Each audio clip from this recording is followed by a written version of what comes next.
Assalamualaikum warahmatullahi wabarakatuh. Perkenalkan, nama saya Yuli Rahmayanti, NPM 21125566. Saya di sini ingin mempresentasikan artikel tentang contoh hadis dhaif yang banyak tersebar di masyarakat yang menjadi fadhail amal. Tugas ini diberikan oleh Ibu Matia Agustina STHI MPD selaku dosen pembimbing mata kuliah ulumul hadis. Silakan kepada teman-teman untuk menyimak dan mendengarkan pembahasan dari saya. Langsung saja kita memasuki pembahasan. Yang pertama harus mengetahui terdahulu apa sih itu hadis dhaif. Nah, hadis dhaif itu adalah hadis yang lemah. Kenapa bisa hadis itu dinilai dhaif? Karena tidak terkumpul padanya sifat hadis hasan, lantaran kehilangan satu dari sekian syarat-syaratnya. Paling tidak ada 5 syarat hadis disebut sahih. Sebagaimana yang disampaikan oleh para ulama, ada 2 kemungkinan kelemahan sebuah hadis. Yang pertama, lemah dari sisi sanad. Sisi sanad itu maksudnya jalur periwayatan. Yang kedua, lemah dari sisi perawi, yaitu orang yang meriwayatkan hadis tersebut. Nah, di sini kalian bisa melihat beberapa contoh hadis yang dinilai dhaif oleh sebagian ulama yang mencakup fadhail amal. Dalam sebuah hadis yang diriwayatkan oleh Al-Darimi dengan nomor indeks 3479 yang menyatakan bahwa Al-Quran itu mempunyai hati, yang mana bunyinya qala ad-Darimi hadatsana Muhammad ibn Sa'id barona Humaid ibnu Abdirrahman Anil Hasan ibn Shalih Harun Abi Muhammad an Muqatili ibn Hayyana an Qatadah an Anas qala Rasulullah sallallahu alaihi wasallam inna likulli syai'in qalban wa inna qalbal qur'ani yasin man qara'aha faka'annama qara'al qur'ana ash.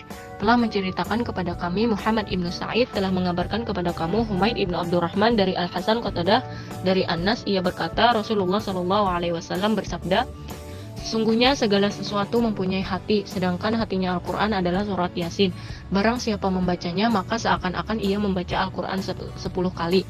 Nah, setelah diadakan penelitian pada hadis tersebut tentang surah Yasin sebagai hati Al-Quran, baik dari segi sanad dan ataupun matan hadis, maka dikatakan bahwa hadis tersebut adalah dhaif, karena pada sanad hadis tersebut terdapat beberapa perawi yang tidak dapat diterima periwayatannya, meskipun secara sanad dhaif kedudukannya namun bisa diamalkan. Nah, contoh yang kedua, hadis tentang bertasbih selesai sholat wajib 100 kali yang dikeluarkan oleh Al-Khairiti dalam Makarim Al-Akhlaq dari Al-Haris bin Abi Az-Zubair Al-Madani, matan budak kabilah An-Nawfali, telah memberitakan kepadaku Abu Yazid Al-Yamami dari Taus bin Abdullah, dari ayahnya, dari kakeknya, dari Ibnu Abbas, ia berkata, Rasulullah Shallallahu alaihi wasallam bersabda, man sabbaha dubara kulli salatin maktubatin mi'ata maratin ghafarallahu lahu dzunubahu wa in kanat aktsara min zabadil bah. Yang artinya, barang siapa bertasbih selesai salat fardu 100 kali dan bertakbir 100 kali lalu bertahlil 100 kali, maka Allah mengampuni dosa-dosanya sekalipun lebih banyak dari buih air laut. Ada lagi contoh, istara nafsahu minallahi tabaraka wa ta'ala wa kana min akhiri yaumihi atiqam minan nar.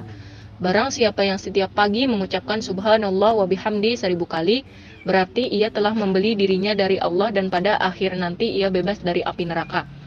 Menurut Muhammad Nasiruddin Al-Albani, sanad riwayat ini dhaif dan sangat gelap. Beliau tidak mendapati pakar hadis yang menuturkan autobiografi Taus bin Abdullah bin Taus. Begitu halnya dengan perawi Abu Yazid Al-Yamami. Jadi kesimpulan presentasi saya kali ini, suatu hadis dinilai dhaif karena tidak terkumpul padanya sifat hadis hasan, lantaran kehilangan dari sekian syarat-syaratnya. Paling tidak ada 5 syarat hadis disebut sahih. Sebagaimana disampaikan oleh para ulama, ada 2 kemungkinan kelemahan sebuah hadis. Pertama, lemah dari sisi sanad tadi. Yang kedua, kelemahan dari sisi perawi. Contoh hadis yang dinilai dhaif oleh sebagian ulama yang mencakup fadhail amal, misalnya hadis yang diriwayatkan oleh Al-Darimi dengan nomor indeks 3479 yang menyatakan bahwa Al-Quran itu mempunyai hati, dan hadis tentang bertasbih selesai sholat wajib 100 kali seperti yang dijelaskan di atas tadi. Mungkin itu saja presentasi saya kali ini. Mohon maaf apabila ada kesalahan. Wallahul muwaffiq ila aqwamit thoriq. Wassalamualaikum warahmatullahi wabarakatuh.